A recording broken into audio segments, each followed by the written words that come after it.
Hello 12th class students. Today in this video we are going to learn about the adolescence and addiction in detail. 12th class में हम आज पढ़ेंगे adolescence और addiction के बारे में. adolescence क्या होता है, addiction क्या होता है ना, इनमें कौन कौन सी मेजर प्रॉब्लम्स आती है ना, what are the drawbacks of the addictions, ये सारी चीज़ें हम आज के वीडियो में पढ़ने वाले हैं.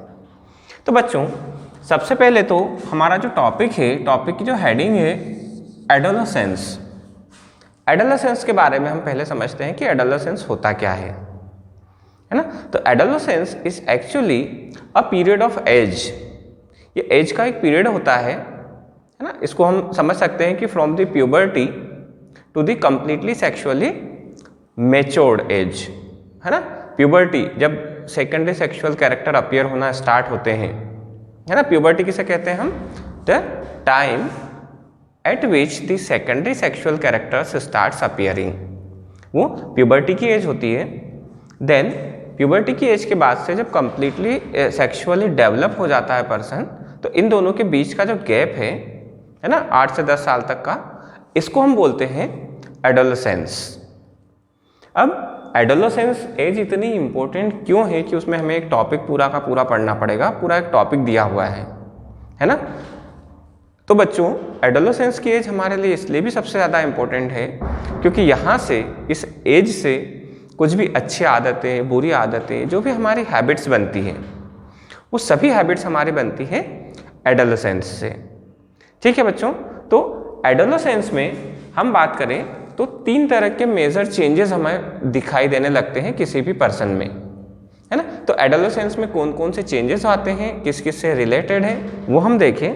तो there are 3 types of changes in the adolescence. Adolescence में 3 तरह के चेंज होते हैं. पहला आता है हमारा बिहेवियरल चेंज, मतलब पर्सन का जो बिहेवियर है वो चेंज होना स्टार्ट होता है ना. तो first change is behavioural change. Second change इसमें आ सकता है वो है एडिक्शन का. एडिक्शन मतलब आदत लग जाना किसी चीज़ की, है ना. तो जो एडिक्शन चेंज आता है उसमें जो पर्सन होता है वो किसी न किसी चीज़ के लिए इस तरह से एडिक्ट हो जाता है. अब वो एडिक्ट किन किन चीज़ों के लिए हो सकता है? तो इसमें बच्चों एक तो ड्रग्स हो सकते हैं, अल्कोहल हो सकता है, या फिर टोबैको हो सकती है. जो मेजर टाइप के जो चेंजेस आते हैं हमारे वो. तो ये 3 तरह के चेंजेस होते हैं जो कि हमारे एडोलेसेंस में बिहेवियरल चेंज में जो एडिक्शन चेंज होता है हमारा, उसमें सेकेंड टाइप का चेंज हमारा एडिक्शन चेंज. एक और थर्ड टाइप का चेंज हो सकता है जिसको हम कह सकते हैं कि सोशल एंड मोरल इम्प्लीकेशंस. मतलब वो जो पर्सन होता है वो कहीं ना कहीं धीरे धीरे समाज में घुलना मिलना शुरू हो जाता है उस एज में. उसके पहले तो क्या रहता है, बच्चा रहता है तो उसको बहुत ज़्यादा अपने सोशल एक्टिविटीज़ से कोई मतलब नहीं होता है. बट एडोलेसेंस की एज में आते आते वो कहीं ना कहीं सामाजिक जिम्मेदारियों में धीरे धीरे इन्वॉल्व होना शुरू होता है. तो थर्ड हमारे पास में चेंज आ जाता है बच्चों सोशल एंड मोरल इम्प्लीकेशंस. मतलब ये 3 तरह के जो चेंज आते हैं, या तो उसके बिहेवियर में कुछ चेंज आता है, उसके व्यवहार में चेंज आता है, इसके साथ साथ में वो किसी न किसी चीज़ के लिए एडिक्ट हो जाता है, उसको आदत लग जाती है किसी न किसी चीज़ की, या फिर कहीं ना कहीं वो समाज में अपनी जिम्मेदारियों को समझता है कि समाज में उसका क्या प्लेस है, कौन सी प्लेस है उसकी, है ना. मॉरल एथिक्स सीखना शुरू करता है वो. तो ये सारे जो चेंजेस आते हैं, ये सभी चेंजेस होते हैं उसकी एडोलेसेंस की एज में. अब बच्चों इन तीनों चेंजेस में से जो सबसे मोस्ट इंपॉर्टेंट चेंज आता है, जो उसकी लाइफ को आगे डिसाइड करता है, वो है बच्चों हमारा एडिक्शन. और इस चैप्टर में हम एडिक्शन के बारे में ही सबसे ज़्यादा फोकस करेंगे. ठीक है बच्चों. तो चलिए अब हम समझते हैं एडिक्शन के बारे में डिटेल में। हम देखें कि सबसे पहले तो हम एडिक्शन कहते किसे हैं, है ना। जनरली अगर हम जनरल वे में बात करें तो एडिक्शन मतलब किसी भी चीज़ की आदत हो जाना। बट अगर हम साइंटिफिकली बात करें बच्चों, तो एडिक्शन इज द हैबिचुअलाइजेशन, और किसी का हैबिचुअल होना, हैबिचुएशन फिजिकल एंड साइकोलॉजिकली दोनों तरह से। फिजिकली भी उसकी बॉडी भी किसी चीज़ के लिए डिपेंडेंट हो जाती है, प्लस जो पर्सन होता है वो मेंटली भी उस चीज़ के लिए कहीं ना कहीं एडिक्ट हो जाता है। उसकी मेंटली उसकी एक मेंटलिटी ऐसी बन जाती है कि नहीं ये चीज़ तो होनी चाहिए, है ना। जैसे आपने आपके आसपास देखा होगा कि कोई जो स्मोकर होते हैं उन्हें स्मोकिंग की इतनी एडिक्शन होती है कि कहीं ना कहीं उन्हें बार बार स्मोकिंग करने की आदत, इच्छा होती है बार बार स्मोकिंग करने की, है ना। या कुछ ड्रंकर्स होते हैं जो अल्कोहलिक पर्सन है। तो ये क्या होता है, इस तरह के एक्ट को हम बोलते हैं एडिक्शन। और कहीं ना कहीं उन पर्सन्स को भी या हर पर्सन को ये जो एडिक्शन होता है ना, 90% केसेस में ये एडिक्शन एडोलेसेंस की एज में ही होता है। ठीक है, तो बच्चों हम बात करते हैं यहाँ पर कॉजेज ऑफ एडिक्शन की। What are the main causes of addiction.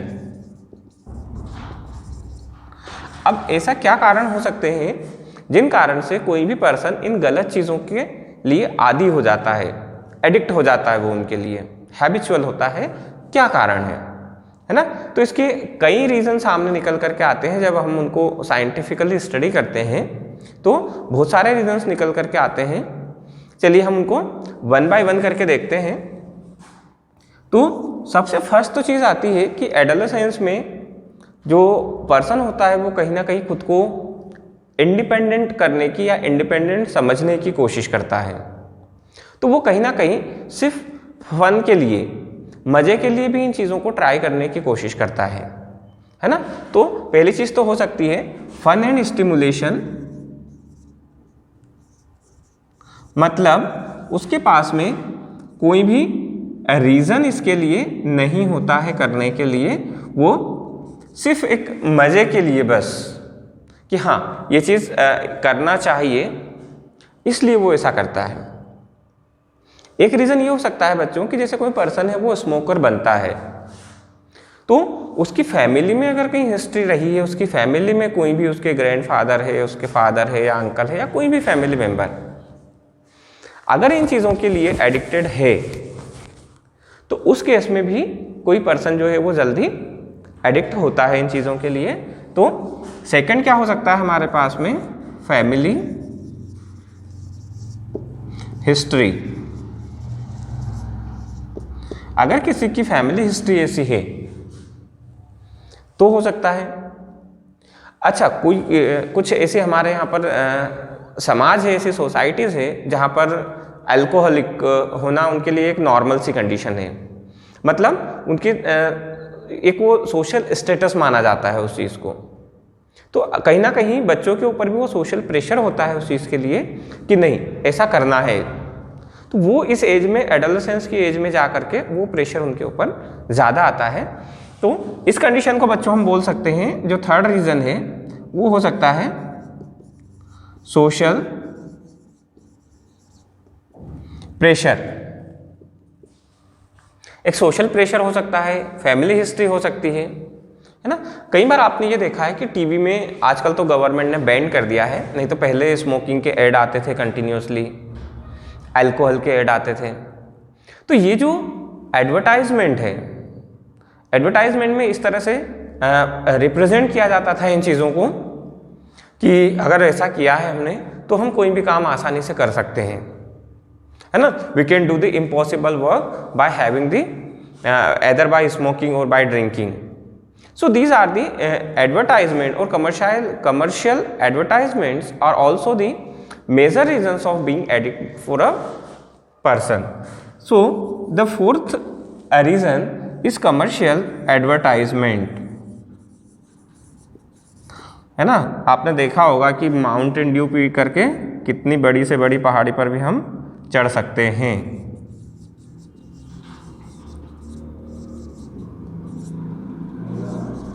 तो ऐसा कभी नहीं होता है बट ये वहाँ पर हमें दिखाया जाता है कि ऐसा करने से इस तरह के जो इम्पॉसिबल टास्क है वो भी हम कर सकते हैं।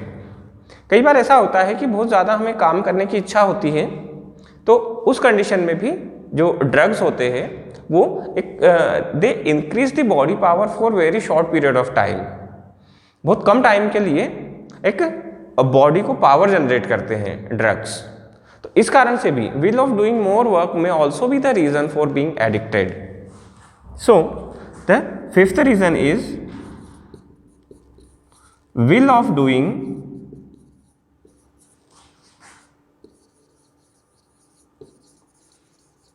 more work. So students, these are the major reasons of the addictions. इनके अलावा भी हो सकते हैं कई reasons, है ना, कि दोस्तों के साथ में जाते हैं, अगर कोई फ्रेंड उसके लिए एडिक्टेड है तो फ्रेंड प्रेशराइज करता है कि नहीं थोड़ा सा करना पड़ेगा, थोड़ा सा करना पड़ेगा। इस तरह से धीरे धीरे फिर उसके लिए हैबिचुअल हो जाते हैं। अब हम बात करते हैं बच्चों की जो एडिक्शंस है, ये एडिक्शंस अलग अलग टाइप के हो सकते हैं। अभी हमने जब देखा था पहले स्टार्टिंग में तो 3 तरह के एडिक्शंस लिखे थे हमने, है ना। कौन कौन से होते हैं अपन देखते हैं। टाइप्स ऑफ एडिक्शन में जो फर्स्ट टाइप का एडिक्शन है वो है हमारा ड्रग एडिक्शन, सेकेंड है अल्कोहल एडिक्शन और थर्ड है टोबैको एडिक्शन। तो ये बच्चों जो 3 तरह के एडिक्शन है हमारे, इनके बारे में हम डिटेल में पढ़ते हैं। सबसे पहले हम देखते हैं ड्रग एडिक्शन के बारे में। ड्रग एडिक्शन के बारे में देखने के पहले हमें ये समझना होगा कि ड्रग्स कितने टाइप के होते हैं। तो सबसे फर्स्ट बच्चों, अगर हम उनके सोर्सेस ऑफ द ड्रग्स के बारे में बात करें तो ड्रग्स 2 तरह के हो सकते हैं, एक नेचुरल ड्रग्स और दूसरे जो सिंथेटिक ड्रग्स जिसको हम कह सकते हैं या आर्टिफिशियल ड्रग्स जिसको हम कहते हैं वो। नेचुरल ड्रग्स हमें नेचुरली मिलते हैं और आर्टिफिशियली ड्रग्स अलग अलग केमिकल्स के कॉम्बिनेशन से बनाए जाते हैं। अगर इसकी बच्चों हम ह्यूमन बॉडी पर इफेक्ट पर बेस्ड अगर हम ड्रग्स का क्लासिफिकेशन करें, है ना, तो कई तरह के अलग अलग तरह के ड्रग्स आते हैं, है ना। एक एपेटाइजर है जो हमारी भूख को बढ़ाता है, एनाल्जेसिक है जो कि पेन किलर के फॉर्म में यूज होता है ना। कुछ भी अगर दर्द होता है दर्द होता है तो हम पेन किलर लेते हैं। पेन किलर में जो ड्रग्स होता है उनको हम ब्रॉडली क्लासिफाई करते हैं एनाल्जेसिक के फॉर्म में। फिर एनेस्थेटिक होता है, एनेस्थेटिक जो सीधे सीधे हमारे कॉन्शियसनेस पर इफेक्ट डालता है ना। एंटीसेप्टिक होते हैं, एंटीसेप्टिक जो इन्फेक्शन जब भी हो जाता है, इन्फेक्शन पर हम अप्लाई करते हैं तो वो उसको ख़त्म करते हैं। इस तरह के जो ड्रग्स होते हैं वो उन्हें हम एंटीसेप्टिक कहते हैं। फिर एंटीपायरेटिक ड्रग्स होते हैं। एंटीपायरेटिक, जब भी हमें फीवर आता है, फीवर की कंडीशन में क्या रहता है, बॉडी का टेम्परेचर बढ़ना शुरू होता है, तो हम क्या करते हैं, टैबलेट लेते हैं, पैरासीटामोल लेते हैं। तो ये क्या है, एंटीपायरेटिक ड्रग्स है। The main function of the antipyretic drug is to lower the body temperature. Body temperature को ये कम करने का काम करते हैं। फिर एंटीडोट करके ड्रग्स होते हैं जो कहीं ना कहीं अगर बॉडी में कोई टॉक्सिन सब्सटेंसेस है या कोई टॉक्सिसिटी है तो उसको ख़त्म करने का काम करते हैं। इस तरह के ड्रग्स को हम बोलते हैं एंटीडोट्स। एक होते हैं हमारे एंटी इन्फ्लामेटरी ड्रग्स।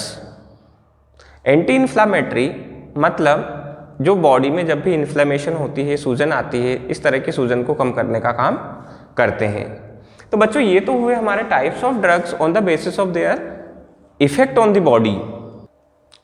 अब हम जानते हैं हैबिचुएटिंग ड्रग्स के बारे में। ऐसे ड्रग्स जिनके लिए हम हैबिचुअल हो सकते हैं, उन ड्रग्स के बारे में जानते हैं कि वो ड्रग्स कैसे होते हैं जो कहीं ना कहीं जिनकी आदत लग जाती है ना। तो ये ड्रग्स काफ़ी डेंजरस हैं और सबसे इम्पोर्टेंट हमारे चैप्टर में हैबिचुएलेटिंग ड्रग्स के बारे में ही है। तो बच्चों, ऐसे ड्रग्स जो किसी भी पर्सन को हैबिचुअल बना देते हैं उसके लिए, इस तरह के ड्रग्स को हम कहते हैं हैबिचुअल ड्रग्स, जिनकी हैबिट हो जाती है। और इस तरह के ड्रग्स को हम हैबिचुअल ड्रग्स को 2 पार्ट में डिवाइड करते हैं। चलिए हम इनका क्लासिफिकेशन देखते हैं। जो हैबिचुएटिंग ड्रग्स हैं,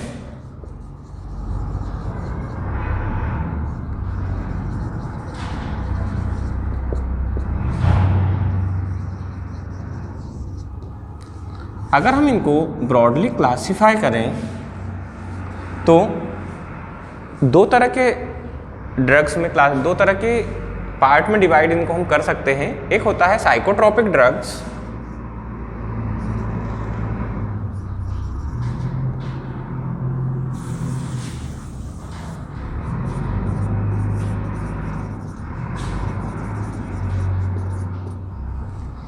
और दूसरा होता है साइकोडेलिक ड्रग।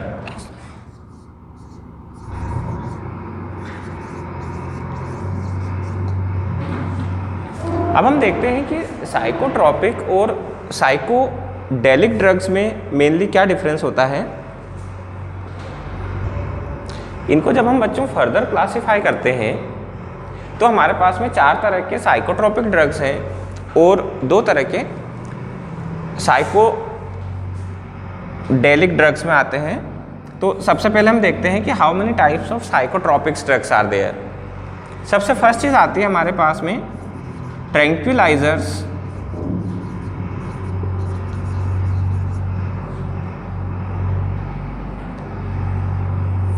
सेकंड आता है हमारे पास में सेडेटिव ड्रग्स,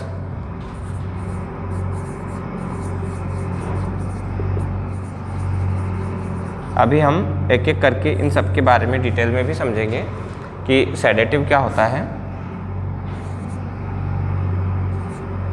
सेडेटिव के बाद में हमारे पास में आता है ओपिएट और फिर स्टिमुलेंट। ओपिएट और फिर स्टिमुलेंट। तो इसमें यहाँ पर जैसे सबसे पहले ट्रैंक्विलाइजर्स है। Tranquilizers are the drugs which calm down the mental tensions। अगर मेंटल टेंशन है, एंग्जाइटी है, गुस्सा है, तो ये कहीं ना कहीं दिमाग को शांत करते हैं। They calm down the mental disturbance. Mental disturbance को जो शांत करे, इस तरह के ड्रग्स को हम कहते हैं ट्रैंक्विलाइजर्स। इसमें मेनली हमारे पास में आता है बच्चों बेंजोडाइजेपिनेस। बेंजोडाइजेपिनेस करके एक ड्रग का नाम है। इसको लेने से कहीं ना कहीं एक मेंटली टेंशन जो रहती है, दिमागी टेंशन जो है वो ख़त्म होती है। दूसरा आता है हमारे पास में सेडेटिव ड्रग्स। सेडेटिव ड्रग्स का क्या रहता है कि ये सीधे सीधे हमारे सेंट्रल नर्वस सिस्टम को इफ़ेक्ट करते हैं। फॉर एग्जांपल जो बार्बिचुरेशंस जिसको कहते हैं हम, है ना, बार्बिचुरेशंस। देखो क्या इसका क्या मतलब है।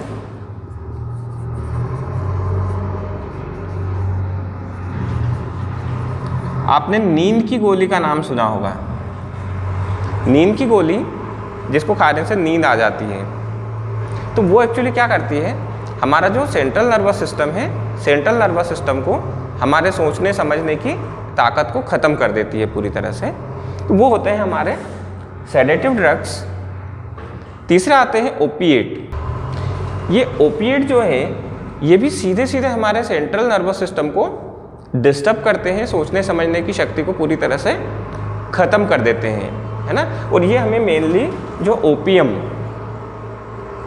ओपियम एक प्लांट होता है, ओपियम नाम के प्लांट से मिलते हैं।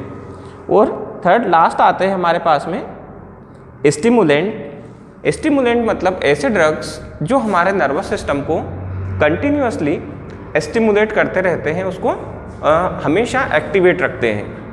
इस तरह के जो ड्रग्स होते हैं उन्हें हम कहते हैं स्टिमुलेंट। साइकोडेलिक ड्रग्स की अगर हम बात करें तो इन्हें हम क्लासिफाई करते हैं on the basis of their sources, कि ये हमें कहाँ कहाँ से मिलते हैं, उसके बेस पे इन्हें हम क्लासिफाई करते हैं बच्चों। तो मेनली एक तो हमारे पास में आता है नेचुरल में, जैसे कि एक नाम है हमारे पास में LSD है, भांग है ना, भांग का नाम आपने सुना है। तो ये जो ड्रग्स है ये नेचुरल है, और दूसरे होते हैं सिंथेटिक ड्रग्स। ये वो ड्रग्स जो लेबोरेटरी में बनाए जाते हैं। ठीक है बच्चों, तो this is all about the adolescence and the habituation और addiction. Thank you so much for watching this video in the group of Sandipani Higher Secondary School, Rajoda.